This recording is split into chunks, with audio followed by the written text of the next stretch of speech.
Halo, Assalamualaikum warahmatullahi wabarakatuh. Perkenalkan, nama saya Nuresti dengan NIM 21018AF kelas A21. Sini saya sebagai mahasiswa semester 3 dari Akademi Farmasi Yamasi Makassar. Di sini saya akan membawakan materi mengenai pengantar biokimia atau dasar-dasar dari biokimia. Di biokimia sendiri kita akan belajar apa saja sih? Nah, di sini kita akan bahas satu persatu. Nah, langsung saja ya. Apa sih biokimia itu? Nah, biokimia itu suatu ilmu yang mempelajari proses reaksi kimia yang terjadi dalam jasad hidup. Jasad hidup sendiri itu kumpulan zat tak hidup yang dapat berbaur, berinteraksi, dan bereaksi satu sama lain dengan cara dan susunan yang sangat rapi, rumit, namun terorganisir dengan rapi. Nah, pentingnya kita mengetahui biokimia karena pada makhluk hidup terjadi aktivitas dan perubahan di dalam tubuh ratusan bahkan jutaan reaksi-reaksi per detik per menit yang terjadi dalam tubuh kita saat kita bernafas ataupun aktivitas lainnya. Proses yang terjadi pada makhluk hidup itu tidak bisa dipisahkan dari proses reaksi-reaksi kimia yang terjadi dalam sel. Proses dan seluruh aktivitas makhluk hidup bisa dipelajari dari aspek biokimia ini. Tujuan adalah untuk mengetahui bagaimana sifat kimia dalam jasad hidup dan senyawa diproduksinya, terus fungsi dan transformasi zat kimia tersebut, dan bagaimana proses transformasi yang terjadi dalam kehidupan. Selanjutnya, biokimia merupakan studi tentang susunan kimia sel yang senyawa-senyawa yang menunjang aktivitas makhluk hidup serta energi yang diperlukan untuk dihasilkan. Jadi, kajian biokimia itu mencakup struktur kimia serta reaksi-reaksi kimia yang terjadi pada organisasi hidup. Jadi, nanti di biokimia ini akan dibahas bagaimana reaksinya, misalnya bagaimana kalau kita makan nasi, bagaimana nasi itu akan diubah menjadi sebuah energi sehingga kita bisa melakukan aktivitas. Tujuan dasarnya kita mempelajari biokimia itu adalah dengan menjelaskan bagaimana sih sekumpulan benda-benda mati, misalnya karbohidrat, lemak, protein, asam nukleat, dan lain-lain yang akan menyusun organisme hidup dapat berinteraksi dengan satu dengan yang lainnya untuk mempertahankan hidup dan melangsungkan kelangsungan keadaan hidup.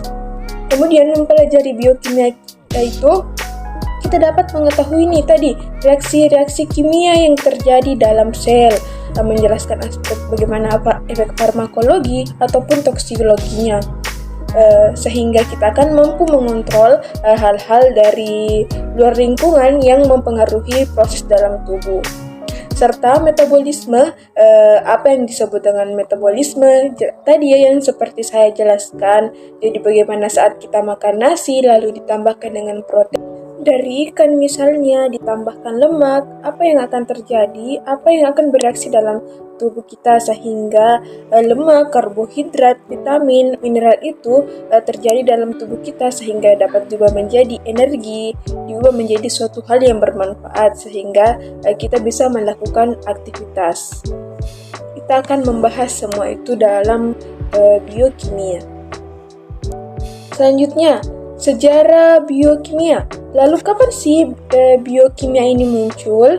Berawal dari Paracelsus pada tahun 1993 sampai 1541 yang mengkaitkan ilmu kimia dan bidang pengobatan dan kesehatan. Kemudian ada Dalton pada tahun 1804 mulai mengembangkan era baru dalam bidang kimia, analis kuantitatif sehingga ahli kimia mengenal senyawa kimia yang terdapat dalam jasad hidup dan sintetis dan degradasi senyawa kimia tersebut. Para ahli biokimia harus membuktikan bahwa komponen kimia makhluk hidup dengan makhluk tak hidup itu sangat berbeda. Kemudian, istilah biokimia mulai dikenal pada tahun 1903 oleh Karl Neuber, ahli kimia dari Jerman. Selanjutnya, kita akan membahas komponen penyusun makhluk hidup. Di sini kita bisa lihat bagian yang menyusun makhluk hidup. Bagian kecilnya adalah sel, lalu di dalamnya ada supramolekul kompleks, kemudian ditinjau lebih dalamnya lagi ada DNA. DNA ini yang membawa informasi genetik, di mana kita bisa berkulit hitam, putih, bentuk mata kita bisa lebar atau sipit, hidungnya mancung, dan sebagainya.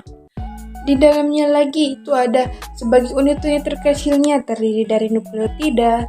Lalu kalau kita tinjau bagian sel yang lain, bagian plasma membran itu terdiri dari protein, dan protein penyusunnya apa ya? Asam amino.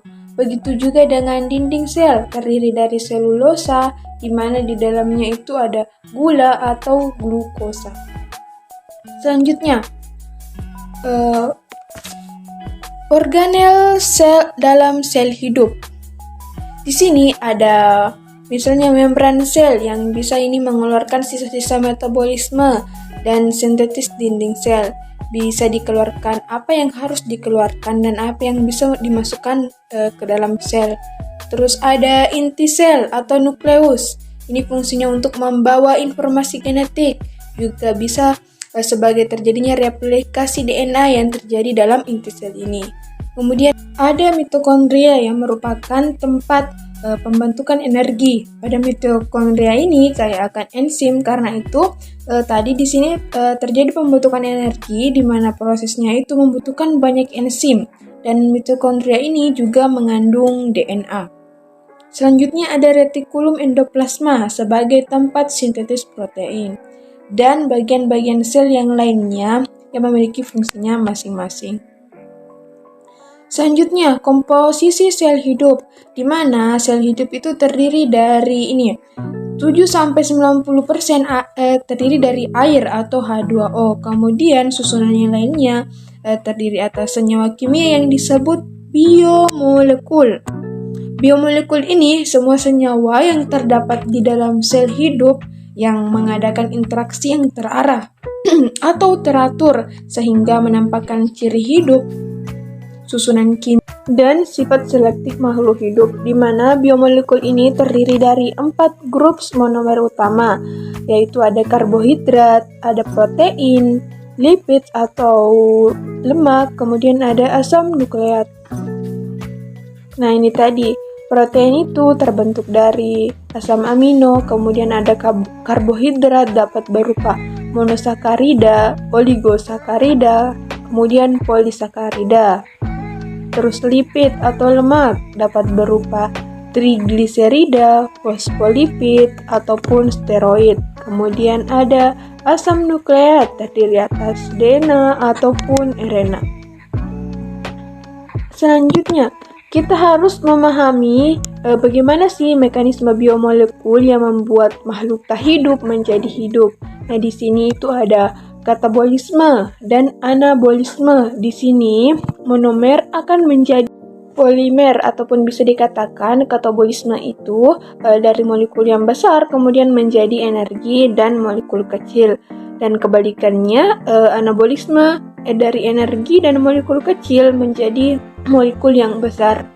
Dan metabolisme di sini kita harus membedakan kapan dikatakan katabolisme dan kapan dikatakan anabolisme. Selanjutnya, tadi kita sudah membahas biomolekul itu ada 4, kemudian fungsinya apa sih? Nah, ini karbohidrat. Karbohidrat di sini sebagai sumber energi dan energi cadangan.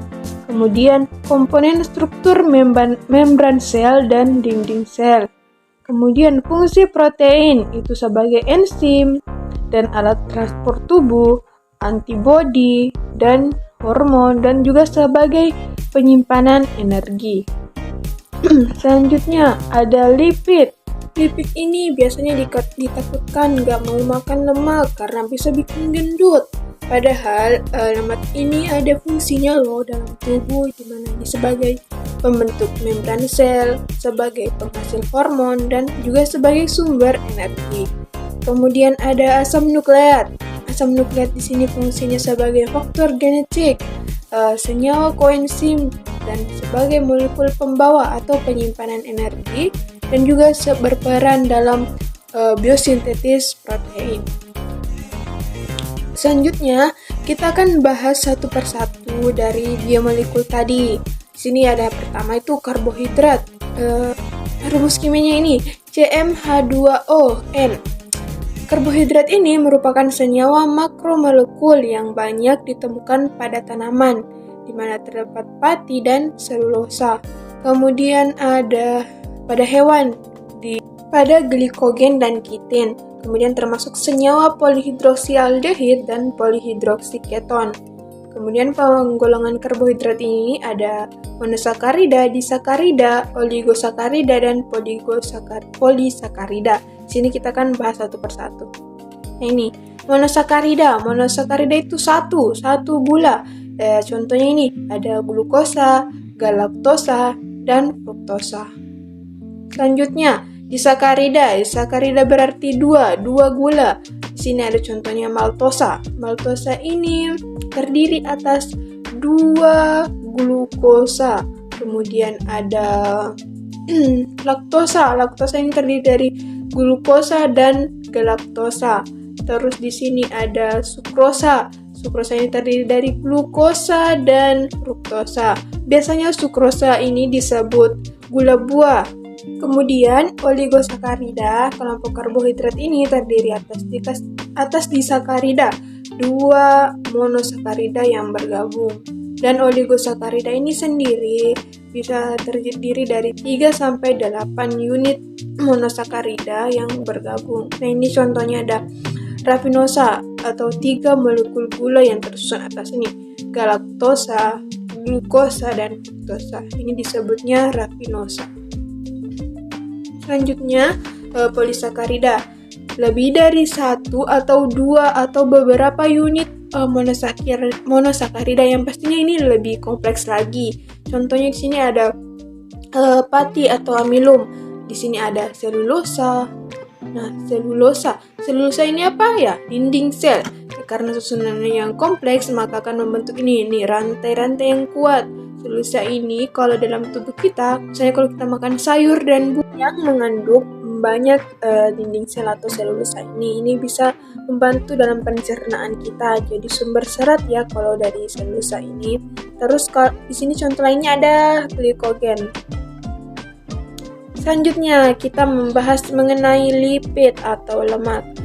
Lipid ini bersifat hidrofobik, yaitu anti air atau takut air. Ini struktur umumnya ya seperti ini.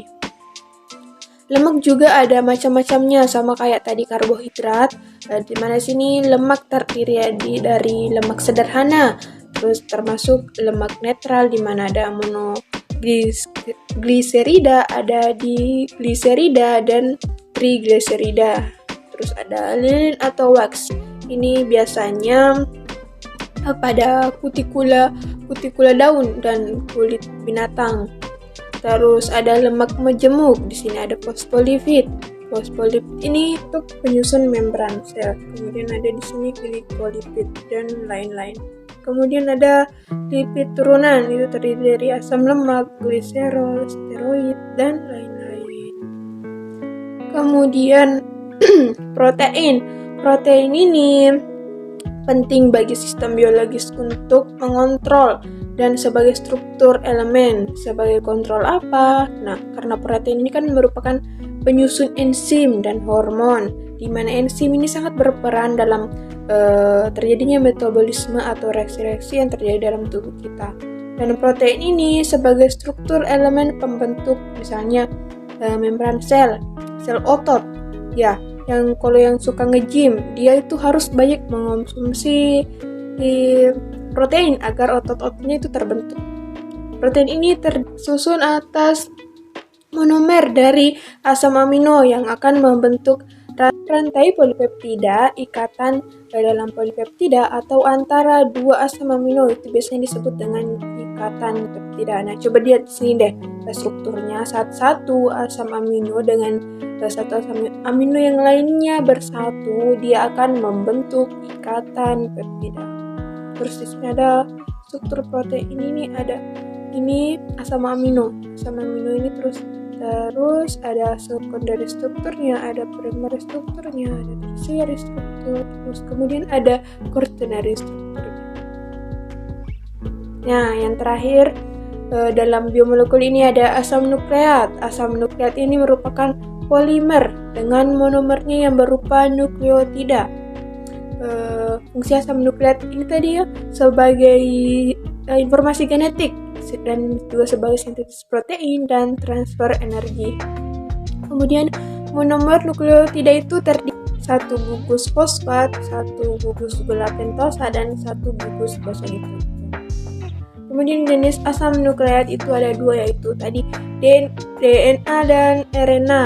DNA itu deoksiribonukleat asid dan RNA itu ribonukleat asid.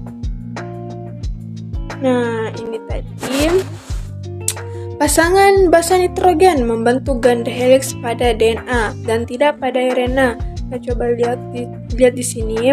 DNA itu terdiri dari dua rantai basa nitrogen yang biasanya disebut dengan double helix. Kemudian RNA itu cuma satu.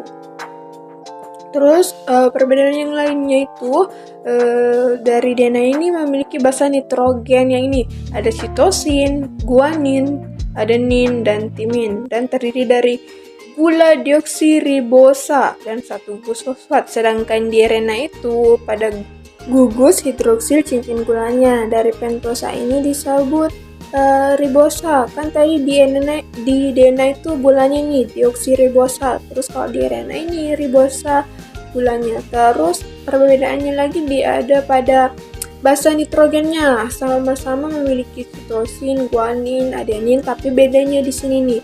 Di RNA itu memiliki urasil, kalau di DNA memiliki timin.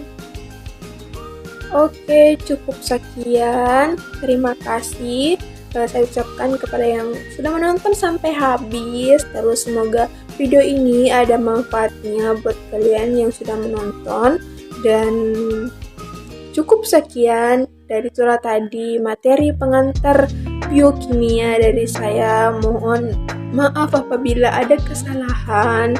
Dan wassalamualaikum warahmatullahi wabarakatuh.